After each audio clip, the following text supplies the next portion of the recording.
Coming up on American Black Journal, we're going to explore the connection between spirituality and racial healing and how the Episcopal Diocese of Michigan is using it to break down barriers. Plus, we'll talk about the needs of children in foster care and how you can support them. Stay right there. American Black Journal starts right now. From Delta faucets to Behr paint, Masco Corporation is proud to deliver products that enhance the way consumers all over the world experience and enjoy their living spaces. Masco, serving Michigan communities since 1929. Support also provided by the Cynthia and Elsa Ford Fund for Journalism at Detroit PBS. The DTE Foundation is a proud sponsor of Detroit PBS. Through our giving, we are committed to meeting the needs of the communities we serve statewide to help ensure a bright and thriving future for all. Learn more at dtefoundation.com. Also brought to you by Nissan Foundation. And viewers like you. Thank you.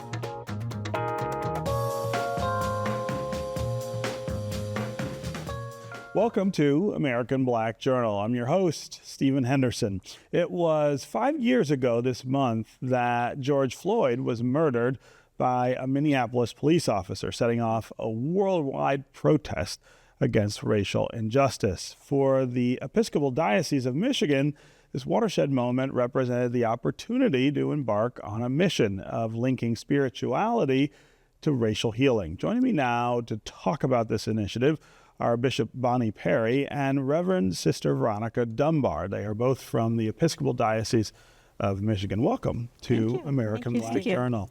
I think it's really interesting that 5 years, as we come up on that 5-year anniversary of George Floyd's murder, people are starting to ask real questions now about the things that have been done since then, right? Did it make any sense to engage in this experiment with DEI, for instance? Right. I mean, people are really questioning that. People are questioning whether racial healing is possible or necessary. And I think you've got to have pretty good answers right now.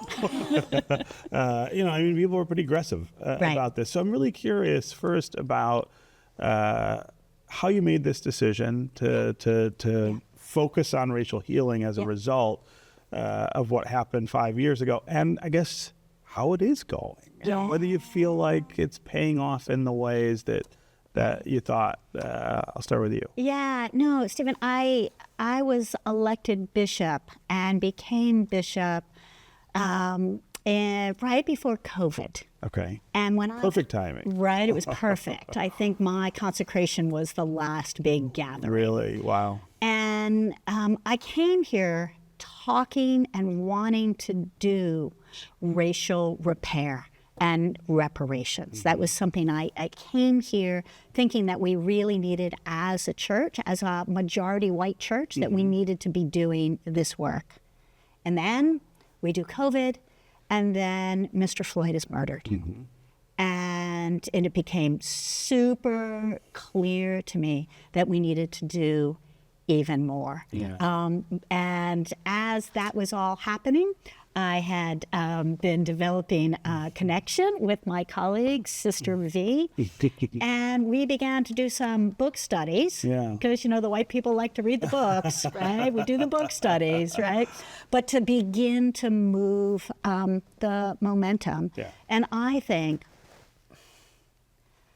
with George Floyd's murder, many people had bits and pieces of ideas. People of color knew for sure.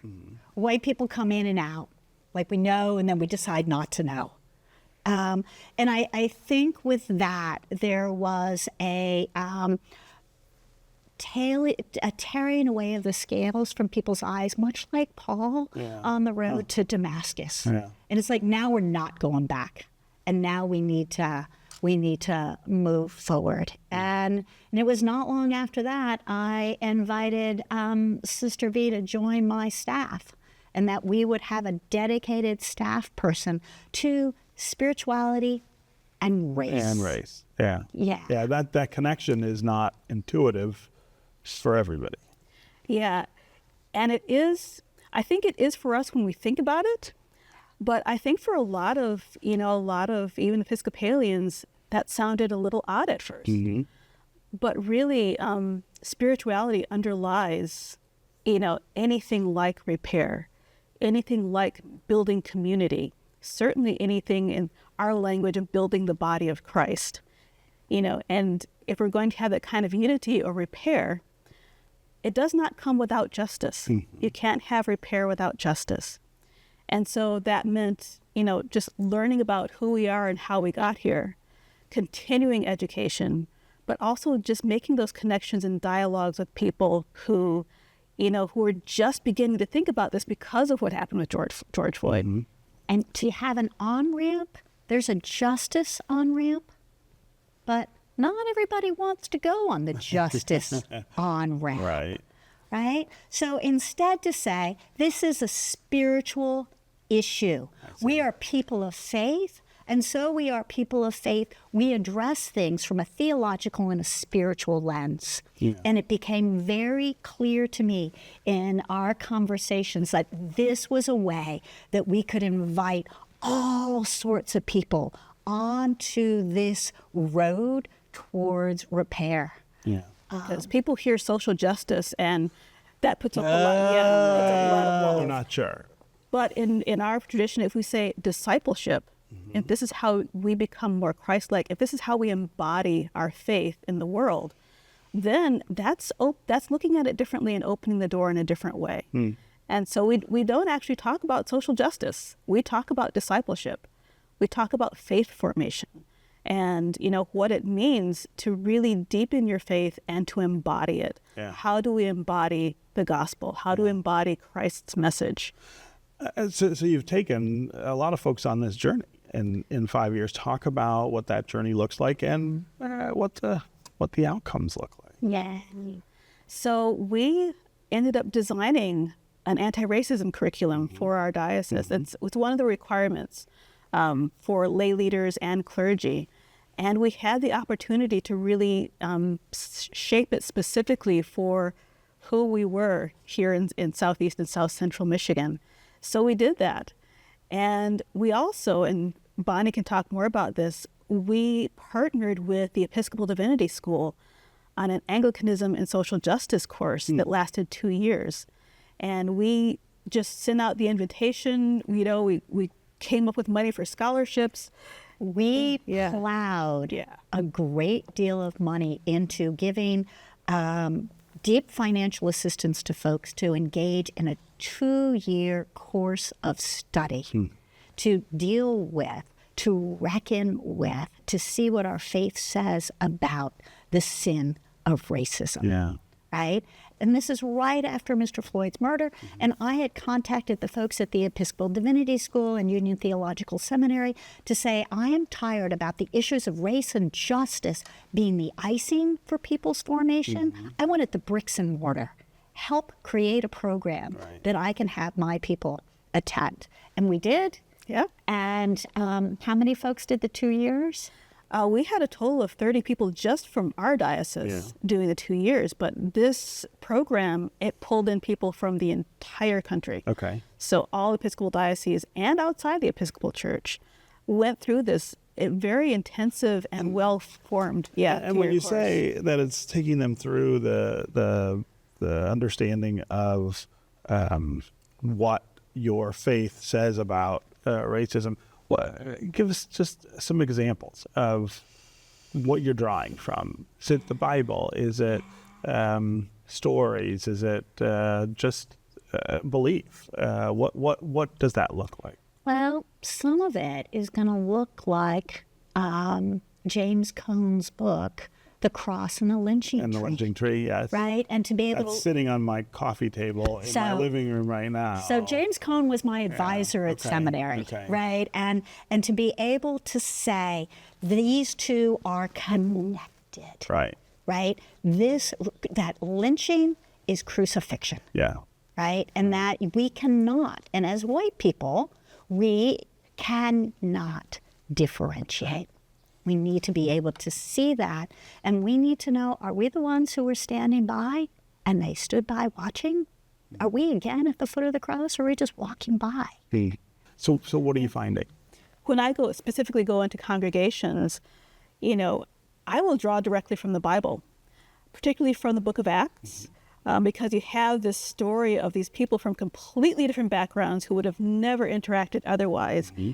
They're called to make community with one another, and they're called to really change the world that they live in. Well, how do they do that? And so there are many ways that I can draw from the Bible and say, and this is also about what we're meant to be doing right now, and this is how it relates to racial repair. Yeah. When I go in, the Bible is something that I can draw Bible from. is where you're Yeah. starting. Yeah. And what are you finding from the folks who are participating in this? Is it working? Is it sinking in that? And again, you're not trying to indoctrinate people, but you're trying to get them to see something that maybe is not obvious. I like to go in and say, I love good questions, and that the Bible is not here to give us answers. It's here to make us ask really good questions. And so just kind of opening that door of looking at the Bible in a different way to say, this is speaking to us now in maybe ways I didn't see before. And, it's not going to be like all of a sudden everyone's going to have this moment of enlightenment, but it's really in little steps. Just, It's bit by bit, morning by morning, as the psalmist writes. And one of the things, so we have the work that Sister V is doing, and we're also doing pilgrimages. So we are going. Yes. You're going to see the history and the context. Right, and we're going to Montgomery, we're going to Selma, we're going to Birmingham, right, and we're going to the Legacy Museum, right, and we are immersing ourselves in a world of pain to understand just for a moment of what enslavement of human beings actually is. Yeah. And what it might feel like and how it's connected to lynching. Is mass incarceration. Right. For people to begin to reckon with that and to go between the Legacy Museum, where we're really immersing ourselves in that story, that experience of being an enslaved person. And then we're having Eucharist, we're having communion. St. John's in Montgomery, which is a wonderful host place, also a building built by enslaved people. Right. And so going between the two, and that's the legacy of the Episcopal Church. So what's for you, 5 years after George Floyd is murdered, what is the proof that this is working? And what's the sign that you still have more to do? I think the proof that it's working is that people are willing to have the conversation a little bit more. It's still uncomfortable, but we're learning that, life in the Spirit involves discomfort, and we have to go with it. Yeah. And to create opportunities and spaces for people to just dwell in that discomfort while they're learning about the legacies of racialized injustice that maybe they didn't see before, but here it is. Congratulations on the work, and thanks for being here. Thank you. Thank you. Yeah. Have us back in a few more years. Yeah, and we'll right. tell you We'll even ask, more the same of questions. what's happened. Yeah. Because we're going somewhere. Yeah. Because we are really clear in the Episcopal Church, people are beloved. May is National Foster Care Month, and that's a time to bring awareness to the needs of children and teens in the foster care system and to recognize the families and professionals who support them. According to the Michigan Department of Health and Human Services, there are about 10,000 young people in foster care in our state. Here to talk more about providing support for these children is George Winn. He's the Chief Strategy Officer at Judson Center. Welcome. Thank you for having me. Glad to be here. Yeah. So 10,000 children. I don't think most people know there are that many children in the foster care system. Talk about the work that goes into making sure that they're cared for. You know, that's a very good question. When you talk about the fact that we're looking at 10,000 kids who have been abused and neglected, and unfortunately have been removed from their home for abuse and neglect, you have to really first just give honor and praises and thanks for that devoted, caring population of foster parents. Yes. I truly believe that foster parents are unsung heroes, because not only are they really working with the child who's been removed out their home due to trauma and abuses we talked about, but also they are a support system back for the family. When you think about foster care, most people think about foster care from the perspective of these are the entities that come in and rip and remove kids from the families. Judson Center, that's not what we do. Right. Our first primary goal is really to keep kids and families safe, and safety is the primary thing. And then we're looking at family reunification, and we know that while we're working on family reunification, as long as there's safety and we can remove those barriers, we're trying to get those kids back home. But in order to do that, you have to have a safety net. Yes. Foster parents bring that safety net for ensuring safety, caring, nurturing, guidance, and support that goes above and beyond what they do on a day-to-day basis. Yeah. They just open up their hearts and their doors. Right. I mean, I'm not sure many people understand what makes a family say, hey, we want to help other families out, support other families. We're going to open our home. It's a very dramatic act to take on to other children. Talk about who some of these families are and why they're doing what they're doing. Great question. First of all, everyone cannot be a foster parent. Right. There's a lot of people who care and a lot of people who want to support and do some things. Foster parents take a different approach. They act. So it's not about just telling people what the problem is. They act. So you're talking about someone who's caring, someone who's devoted, someone who's non-judgmental, someone who's willing to get into the trenches and provide support and love and unconditional care for someone that they may or they may not know. If you think about it from the lens of a child's view, when a child is removed from their home and separated from their birth families or families of origin, that foster parent is right there providing that safety net, providing that hope, providing that healing, providing that safety to support these kids as they've been traumatized. Yeah. What about that connection that you mentioned before between the foster family and the family of origin? I think that's something else people don't necessarily understand. That there is this connection and interaction that is aimed at helping that family of origin get back together. I've seen, because we know that foster parents provide that temporary, and I want to really emphasize that temporary care is not permanent unless there's some other things that have happened that cause these kids to be available for adoption. But they come in and fill in that gap. And filling in that gap, they're not only working with that child, because remember, the reason the child is placed in their home or out of care is not because of something that child did.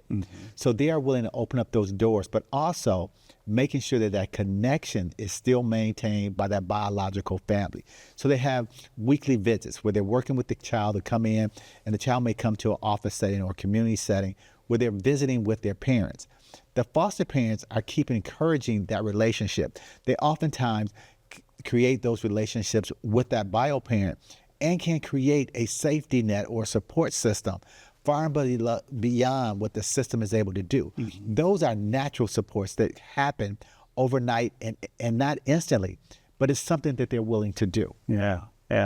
Let's talk about some of the challenges that you see at Judson to, the care, the continuing care of these 10,000 children. Obviously, lots of things in the world are changing right now. I would imagine that some of those things have an effect on the foster care space. What are the things that you worry about, I suppose?